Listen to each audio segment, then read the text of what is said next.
எதுக்கு மீன் கொடுக்க போறீங்க, அதனால நான் 300 ருபீஸ் கொடுக்கணுமா? கொடுங்க, நல்ல மீனாக ஃப்ரெஷ்ஷாக இருக்கான்னு பார்ப்போம். ஆஹா, சூப்பர் மீனாக இருக்கே. ஆற்றுல பிடிச்சிங்களா கடலில் பிடிச்சிங்களா? அம்மாடியோ, கடல் மீனா அது?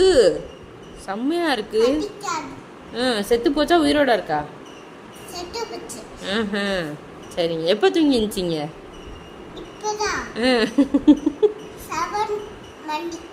7 மணிக்கா? 7 o'clock. சரிங்க மேடம். சரி மேடம், இந்தாங்க 300 ருபீஸ்.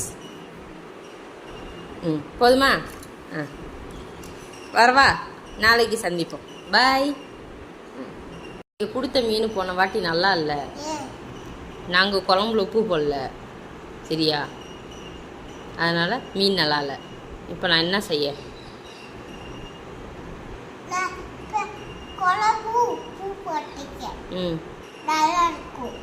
சாப்பிட்டா நல்லா இருக்குமா?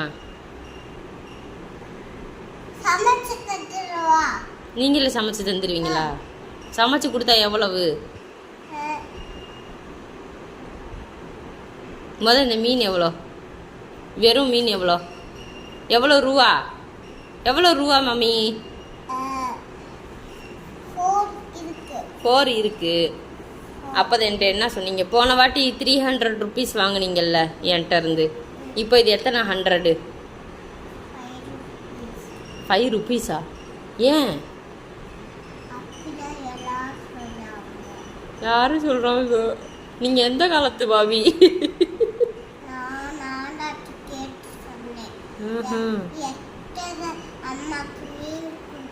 எத்தனை அம்மாக்கா? எத்தனை அம்மாவுக்கு மீன் கொடுப்ப? உனக்கு எத்தனை அம்மா? எத்தனை அம்மா? நானாட்ட கேட்டீங்க. உங்களுக்கு மொத்தம் எத்தனை அம்மா? எத்தனை மீன் அம்மாவுக்கு கொடுக்கணும் அப்படின்னு கேட்டீங்களா? ஓஹோ.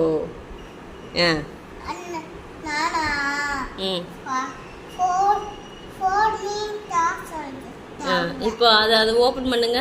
எத்தனை மீன் இருக்குன்னு கீழே வச்சு கவுண்ட் பண்ணுங்க. 1 2 3ன்னு. 1 2 3 4 5 6 மீன் இருக்கா? நானா எத்தனை கொடுக்க சொன்னாரு? எத்தனை இருக்கு? அப்போ உங்க நானாக்கு நீங்க நட்டமாக்கி விடுறீங்களா? இல்ல 2 எனக்கு ஃப்ரீயா?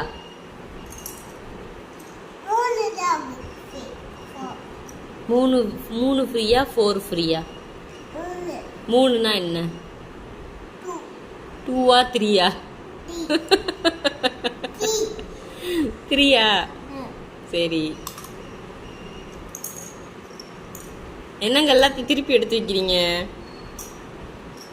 ஏங்க உங்க டயப்பர் ரொம்ப பெருசா இருக்குங்க. அது கழட்டி தூர வீசுங்க. தேங்க்யூங்க. வியாபாரம் பார்க்கறதுல தான் மும்முரமா இருக்கு. டயப்பர் கழட்டலாமா? அப்புறம் வந்து வியாபாரம் பார்ப்போம். எந்திரிங்க. வச்சுட்டேங்க.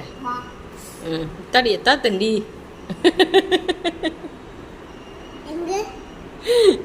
மூஞ்ச பாரு.